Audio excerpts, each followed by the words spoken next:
사랑하는 성도 여러분, 12월 15일 목요일 새벽 만나에 오신 여러분 주님의 이름으로 환영하고 축복합니다. 오늘 우리에게 주시는 하나님의 말씀은 베드로전서 4장 12절부터 19절까지의 말씀입니다. 베드로전서 4장 12절부터 19절까지의 말씀. 사랑하는 자들아, 너희를 연단하려고 오는 불시험을 이상한 일 당하는 것 같이 이상히 여기지 말고 오히려 너희가 그리스도의 고난에 참여하는 것으로 즐거워하라. 이는 그의 영광을 나타내실 때에 너희로 즐거워하고 기뻐하게 하려 함이라. 너희가 그리스도의 이름으로 치욕을 당하면 복 있는 자로다. 영광의 영 곧 하나님의 영이 너희 위에 계심이라. 너희 중에 누구든지 살인이나 도둑질이나 악행이나 남의 일을 간섭하는 자로 고난을 받지 말려니와 만일 그리스도인으로 고난을 받으면 부끄러워하지 말고 도리어 그 이름으로 하나님께 영광을 돌리라. 하나님의 집에서 심판을 시작할 때가 되었나니 만일 우리에게 먼저 하면 하나님의 복음을 순종하지 아니하는 자들의 마지막은 어떠하며 또 의인이 겨우 구원을 받으면 경건하지 아니한 자와 죄인은 어디에 서리요. 그러므로 하나님의 뜻대로 고난을 받는 자들은 또한 선을 행하는 가운데 그 영혼을 미쁘신 창조주께 의탁할지어다. 아멘. 사랑하는 여러분, 우리가 베드로전서의 말씀을 계속 묵상하면서 베드로전서의 주된 내용은 바로 마지막 때에 있을 그리스도인에 대한 고난과 시험과 핍박과 박해를 어떻게 대할 것이냐 하는 문제를 계속해서 말씀하고 있습니다. 그리스도인에게 있어서 그리스도인이기 때문에 당하는 고난은 어떤 의미가 있을까요? 만약 그리스도를 믿는 것이 하나의 종교를 선택하는 것이라고 한다면 굳이 고난이 달가울 리가 없고 굳이 우리가 고난을 당하면서까지 핍박과 박해를 당하면서까지 그 신앙을 유지할 이유가 없을 것입니다. 그러나 우리가 그리스도를 믿는 것은 하나의 어떤 종교를 선택하는 것이 아니라 바로 생명의 문제를 선택하는 것이기 때문에 그렇기 때문에 이 땅에서 우리가 당하는 고난의 문제를 어떤 고난이 온다고 해도 그 고난으로 인한 시험이 온다고 해도 그걸 포기할 수 없는 이유가 됩니다. 왜요? 이것은 생명의 문제이기 때문에 그렇습니다. 고난을 감수하고서라도 고난을 당하는 것을 인내하고서라도 우리가 신앙을 포기할 수 없는 문제는 바로 이것이 생명의 문제이기 때문에 그렇습니다. 종교의 문제라면 사실은 굳이 많은 사람들이 종교를 선택하는 이유는 뭘까요? 바로 이 땅에서의 평안, 이 땅에서의 성공과 번영과 뭐 그런 것들 때문이겠죠. 그러나 기독교 신앙은 종교가 아니죠. 종교라는 것은 인간이 만들어낸 것이고 그리스도를 믿는 이 신앙은 인간이 만든 것이 아니라 하나님이신 예수님이 이 땅에 오셔서 우리를 위해서 구원을 베푸신 사건이죠. 그렇기 때문에 이 고난이라는 문제와 우리의 신앙을 생각할 때 고난 때문에 우리의 신앙을 포기하는 것은 잠시 잠깐의 어려움 때문에 영원한 것을 포기하는 것과 같기 때문에 이것은 사실은 고난이라고 하는 문제에 있어서 우리 신앙적으로 접근할 때 고난이 결코 우리의 신앙을 포기시키지 못하게 만들 것이고 그것이 진정한 신앙이라면 어쩌면 그리스도인으로서 받는 고난은 일종의 시험이라고 할 수 있습니다. 그러므로 이러한 시험 앞에서 우리는 이 시험이 주는 현상보다는 그 의미를 알고 어떻게 반응하느냐가 더 중요하겠죠. 그래서 고난이 우리의 삶에 없으면 좋겠지만 사실은 그럴 수가 없습니다. 그렇다면 이 고난이 있을 때 우리는 어떠한 자세로 이 고난에 반응해야 될까요? 첫 번째는 이상하게 여기지 말라는 거예요. 어쩌면 이상하게 여기지 말라는 것은 당연하게 여겨야 된다는 것이겠죠. 우리 12절 말씀 한번 보겠습니다. 12절. 사랑하는 자들아 너희를 연단하려고 오는 불시험을 이상한 일을 당하는 것 같이 이상히 여기지 말고, 우리가 그리스도인이기 때문에 받는 시험이 있다면 그것은 이상한 것이 아니라는 거예요. 당연한 것이라는 것입니다. 그러므로 이상하게 여기지 말라는 거예요. 이게 무슨 말이냐면, 왜 나한테 이런 게 왔을까? 왜 나에게 어려움이 왔을까? 이거 전혀 와서는 안 되는 것이 왔다거나 있어서는 안 되는 일이 생긴 것처럼 반응하지 말고, 그러면 그 다음 대처가 안 되는 거죠. 그 다음 대처는 신앙을 버리는 거겠죠. 그러나 이 그리스도인으로서 받는 고난은 이상한 것이 아니라 어쩌면 너무나 당연한 것이라는 것을 우리가 이 마음으로 준비해야 된다는 거예요. 예수님을 믿기 때문에 당하는 고난과 시험이 있습니다. 그러므로 나에게 올 수 없는 것처럼, 있을 수 없는 일이 일어난 것처럼 생각하지 말고 올 것이 왔다는 마음으로 그 고난을, 그 시험을 대비하십시오. 시험입니다. 무슨 시험입니까? 이 고난이라고 하는 것은 바로 나의 신앙의 진실됨의 여부를 판가름하는 시험이겠죠. 고난 때문에 하나님을 떠난다면, 고난 때문에 내가 예수님 믿는다는 것 때문에 하나님을 부인하고 하나님을 떠난다면 그 사람의 믿음이라는 것은 사실은 진짜 믿음은 아니었겠죠. 우리는 그렇게 생각해 볼 수 있습니다. 오늘 두 번째, 하지 말아야 되는 것 두 가지하고 해야 되는 것이 두 가지 있거든요. 첫 번째, 하지 말아야 되는 것은 이상하게 여기지 말아야 되고요. 두 번째는 부끄러워하지 말아야 합니다. 우리 16절 말씀 한번 읽겠습니다. 16절. 만일 그리스도인으로 고난을 받으면 부끄러워하지 말고, 고난을 당할 때 사람들이 제일 먼저 느끼는 감정은 부끄러워한다는 사실입니다. 내가 이 고난당하는 것이 하나님께 영광이 되지 않을 것 같고, 내가 고난당하는 것이 부끄럽게 생각된다는 거예요. 그러나 내가 고난당하는 것이 부끄러운 게 아닙니다. 고난당할 때 우리가 부끄러워해서는 안 된다고 말합니다. 고난당하는 게 부끄러운 게 아니라요, 믿음이 없는 것이 부끄러운 것이죠. 어려움 당하는 게 부끄러운 것이 아니라 그 어려움 속에서 주님을 부인하고 믿음을 잃어버리는 것이 부끄러운 것이죠. 고난당하는 것은 절대 부끄러운 것이 아닙니다.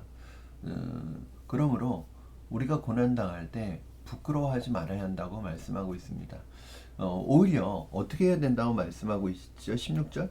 하나님께 도리어 그 이름으로 하나님께 영광을 돌리래요.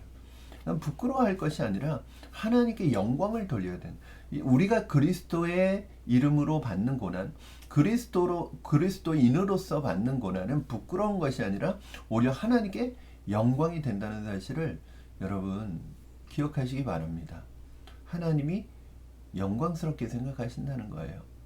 여러분, 저는 여러분이 고난 앞에서 이상히 여기지 말고 부끄러워하지 마시고 하나님께 영광 돌리시기를 주님의 이름으로 축원합니다. 고난 속에서 하지 말아야 될 것 두 가지, 이상히 여기지 말고 부끄러워하지 말고. 또 그러면 하나님 앞에서 우리가 고난 당할 때 어떻게 해야 될까요? 오늘 말씀에서 기뻐해야 한다고 말씀하고 있습니다. 즐거워하고 기뻐해라. 되게 아이러니하죠. 어떻게 기뻐합니까? 고난을 당하고 있는데 어떻게 그게 기쁠 수가 있겠어요? 그 이유를 오늘 말씀에서 설명해 주고 있습니다. 13절, 14절입니다.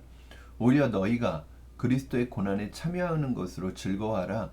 이는 그의 영광을 나타내실 때에 너희로 즐거워하고 기뻐하게 하려 함이라. 너희가 그리스도의 이름으로 치욕을 당하면 복 있는 자로다. 영광의 영, 곧 하나님의 영이 너희 위에 계심이라. 그리스도인으로서 고난을 받는 것이, 그리스도의 이름을 치욕을 당하는 것을 오늘 뭐라고 말씀하고 있냐면 그리스도의 고난에 동참하고 있는 것으로 말씀하고 있습니다. 그래서 그로 인해서 예수님의 영광의 날에 오시는 그날에 우리가 고난받았다는 것이 우리가 기뻐하고 즐거워하게 될 거라는 거예요. 왜 기뻐하고 즐거워하게 될까요?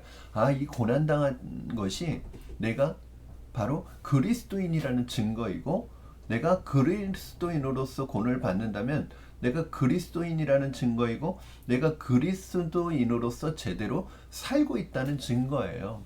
그래서 우리가 그리스도로 인해서 고난 받은 것이 마지막 주님 재림하시는 그 영광의 날에 오히려 나로 하여금 기뻐하고 즐거워하게 하는 요소가 된다는 거예요.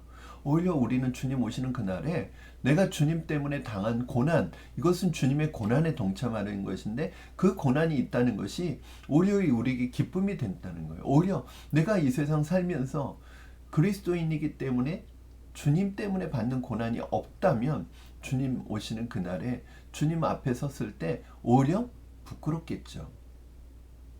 왜요? 내가 그리스도인으로 제대로 살지 못했기 때문이라는 것이라고 말할 수도 있다는 것입니다. 오늘 그 이유를 뭐라고 설명하고 있습니까? 하나님의 영, 영광의 영, 곧 하나님의 영이 너희 위에 계신다는 거예요. 그러니까 우리가 그리스도의 이름으로 그리스도인으로서 치욕을 당하면 그것은 무엇이냐면 바로 우리의 그 순간에 우리에게 성령께서, 하나님의 영이, 그리스도의 영이 우리와 함께 하신다는 것이라는 거예요. 사랑하는 여러분, 우리가 주님 때문에 고난을 당하고 시험 당하는 것을 기뻐할 수 있기를 바랍니다. 그것이 나의 참 믿음을 드러내고 주님 오시는 그날에 내가 하나님 앞에 영광스러워지는, 그래서 그것 때문에 기뻐하게 될 것이라는 것을 오늘 말씀하고 있습니다. 사랑하는 성도 여러분, 우리는 이 땅의 현실을 보고 살아가는 사람들이 아닙니다. 영원한 그 나라, 하나님의 나라, 주님 오시는 그날에 내가 하나님 앞에서 어떻게 드러나는지가 우리에게는 더 중요한 것이죠. 사랑하는 여러분, 주님 때문에 당하는 고난이 있을 때 오히려 기뻐하고 즐거워하십시오. 그것이 주님의 나라에서, 또 주님 오시는 그날에 그분의 영광이 나타날 날에 내가 기뻐하고 즐거워할 수 있는 요소가 되기 때문입니다. 오늘 두 번째는 오늘 뭐라고 말씀하고 있죠? 하나님께 영광을 돌리고 하나님께 맡겨야 된다고 말씀하고 있습니다. 우리 17절부터 19절입니다. 하나님의 집에서 심판을 시작할 때가 되었나니 만일 우리에게 먼저 하면 하나님의 복음을 순종하지 아니하는 자들의 그 마지막은 어떠하며, 또 의인이 겨우 구원을 받으면 경건하지 아니한 자와 죄인은 어디에 서리요? 우리 19절 중요한 구절입니다. 그러므로 하나님의 뜻대로 고난을 받는 자들은 또한 선을 행하는 가운데 그 영혼을 미쁘신 창조주께 의탁할지어다. 우리가 고난당할 때 하나님의 영이 함께 하신다는 사실을 여러분 기억하시기 바랍니다. 그러면 그것이 바로 이 하나님의 영이 우리와 함께 하신다는 그 사실이 우리가 이 고난을 감당할 수 있는 힘의 근원이 되는 것이죠. 그러므로 하나님의 뜻대로 고난을 받는 사람들은 그 순간 우리의 믿음의 모습을 중단하지 말고 계속해서 믿음으로 사는 가운데 이제 우리의 영혼을 하나님께 맡기고 의탁하라는 거예요. 하나님 더 의지하라는 것이죠. 사실은 고난이라는 주제를 다룰 때 중요한 것은 이 고난은 결국 우리의 참된 믿음과 거짓 믿음을 구분해내는 시금석이면서, 또 동시에 바로 이 고난이라는 것은 이 고난을 통해서 하나님을 더 의지하게 되고, 내가 사는 것이 아니라 내 안에 그리스도께서 하시는 하나님을 전적으로 의존하고 의탁하는 삶을 살아가는 삶의 방식으로 우리를 다듬어 가시는, 연단하시는 하나님의 방식이라는 것을 여러분 기억하시기 바랍니다. 이렇게 주를 위해서 주님의 고난에 동참한 사람을 주님은 어떻게 생각할까요? 저도 이제 이건 적절한 비유가 될지는 모르겠지만 교회를 목회하다 보면, 목회하면서 벌써 11년째 목회를 하고 있고, 우리가 이제 곧 내년 3월 4개월 후에는 창립 11주년을 맞이하게 되는데, 사실은 11년 동안 교회가 오면서 교회가 힘들고 어려운 순간, 그 어려운 고난의 시기를 함께 넘어온, 그리고 저의 아픔과 고통을 함께 짊어지고 넘어온 성도들, 그들을 보는 제 마음은 특별한 감정을 갖게 합니다. 뭔가 동지애가 느껴지고 뭔가 더 하나가 된 것 같은 그런 마음이 들어요. 특별한 마음이 드는 거죠. 주님께서 주님의 이름 때문에 그리스도의 고난에 동참한 성도들을 마지막 날에 어떻게 보시리라 생각되는지 짐작이 갑니다. 이해가 됩니다. 사랑하는 성도 여러분, 좋은 것뿐만 아니라 우리가 신앙을 갖는 이유는 신앙을 통해서 잘되고 잘 먹고 이 세상을 성공하고 출세하기 위해서가 아닙니다. 단순히 천국 가는 티켓 따기 위한 것이 아닙니다. 바로 주님과 동행하는 삶, 주님이 원하시는 삶, 주님과 함께 영광을 받기 위하여 고난도 받아야 되는 삶을 살아가기 위한 것입니다. 많은 사람들은 좋은 것은 취하고 힘든 것은 안 하려고 합니다. 교회에서도 마찬가지일 때가 있어요. 교회에서 얻을 수 있는 혜택은 다 취하지만 교회에서 감당해야 되는 대가나 자신의 희생과 섬김은 하지 않는 경우도 많이 볼 수 있죠. 이게 사람의 죄악된 성품이고 본성이죠. 하나님께서 우리에게 신앙을 주신다는 것은 어떤 의미예요? 너희가 영광을 받기 위해서 고난도 함께 받는 것이 마땅하다는 거죠. 신앙이란 건 뭐냐면 영광만 취하는 것이 아니라 고난의 길을 함께 가는 것이죠. No cross, no crown. 십자가 없이는 멸관이 없고 고난 없이는 영광이 없는 것이죠. 이 세상에 많은 사람들이 영광을 취하기 원하면서 고난 받기는 원하지 않아요. 예수님이 면류관을 쓰시기 위해서 십자가의 고난을 당하셨던 것처럼 우리가 하늘의 영광을 취하기 위해서 이 땅에서 받아야 되는 그 고난, 그것을 받아야 된다는 거예요. 여러분은 어떠십니까? 여러분은 고난을 받고 계십니까? 아니면 고난을 회피하고 계십니까? 그런데 주님께서 뭐라고 말씀하세요? 로마서에서 우리가 장차 받을 영광은 이 땅에서 받는 고난과 비교조차 되지 않을 정도로 크다는 거예요. 사랑하는 성도 여러분, 저는 여러분들이 그리스도 때문에 내가 그리스도인으로 받는 고난을 기뻐하고 즐거워하시기 바랍니다. 그것이 저와 여러분이 그리스도인이라는 증거이고 우리가 제대로 신앙생활을 하고 있다는 증거입니다. 오히려 내가 그리스도인으로서 주님의 이름 때문에 받는 고난이 없다는 것을 부끄럽게 생각하고 그것 때문에 주님 앞에 무릎 꿇고 나 자신을 들여다보아야 합니다. 사랑하는 성도 여러분, 고난은 오히려 하나님을 더욱 의지하도록 만들고 하나님을 전적으로 의탁하도록 만드는 통로입니다. 고난당할 때 하나님이 여러분과 함께 하십니다.